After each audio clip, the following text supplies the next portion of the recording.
Tuhan sertamu. Inilah Injil Yesus Kristus menurut Santo Lukas.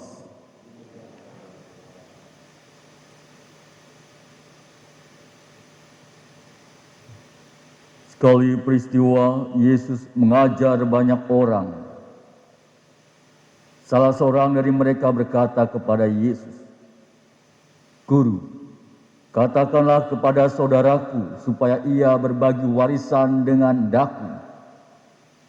Tetapi Yesus menjawab, "Saudara, siapa yang mengangkat aku menjadi hakim atau penengah bagimu?" Kata Yesus kepada orang banyak itu, "Berjaga-jagalah dan waspadalah terhadap segala ketamakan. Sebab walaupun seorang berlimpah-limpah hartanya, hidupnya tidak tergantung dari kekayaannya itu." Kemudian ia menceritakan kepada mereka perumpamaan berikut. Ada seorang kaya, tanahnya berlimpah-limpah hasilnya. Ia bertanya dalam hatinya, "Apakah yang harus kuperbuat? Sebab aku tidak punya tempat untuk menyimpan segala hasil tanahku." Lalu katanya, "Inilah yang akan kuperbuat. Aku akan merombak lumbung-lumbungku, lalu mendirikan yang lebih besar, dan aku akan menyimpan di dalamnya segala gandum serta barang-barangku. Sesudah itu aku akan berkata kepada jiwaku, jiwaku, ada padamu banyak barang, tertimbun untuk bertahun-tahun lamanya. Beristirahatlah, makanlah, minumlah, dan bersenang-senanglah." Tetapi Allah bersabda kepadanya, "Hai orang bodoh, pada malam ini juga jiwamu akan diambil daripadamu. Bagi siapakah nanti apa yang telah kau sediakan itu?"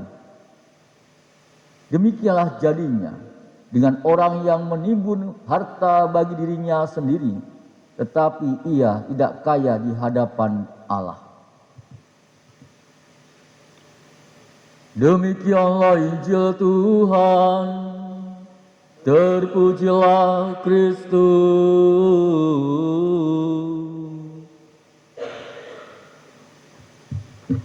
Para suster, Bapak, Ibu, dan saudara-saudariku yang terkasih, Injil hari ini menceritakan tentang orang kaya yang tanda kutip bodoh. Ia menjadi bodoh karena mengumpulkan harta bagi dirinya. Ia berpikir bahwa harta yang dimilikinya akan memberikan kebahagiaan yang tak dapat diberikan oleh orang lain. Dan harta itu menjadi alasan terbesarnya untuk bisa beristirahat dan juga mengkonsumsinya sendiri. Dan harta itu tidak perlu dibagikan kepada saudaranya, tetapi hanya menyimpannya. Saudara-saudariku yang terkasih, tentu orang kaya yang bodoh itu lupa akan satu hal, yaitu dari mana harta itu berasal. Ia berpikir bahwa harta itu diperoleh lewat usahanya sendiri. Tetapi ia lupa bahwa harta itu berasal dan diambil dari alam ciptaan Tuhan. Dan Tuhan menciptakan untuk seluruh manusia. Seharusnya ia tidak egois untuk menyimpan dan juga menggunakannya dalam dirinya sendiri. Pada hari ini Yesus mengingatkan kita bahwa hal yang paling berharga dalam hidup ini bukanlah banyaknya rumah atau mobil ataupun tanah ataupun tabungan, melainkan jiwa yang baik. Dikatakan, "Hai engkau orang bodoh, pada malam ini juga jiwamu akan diambil daripadamu.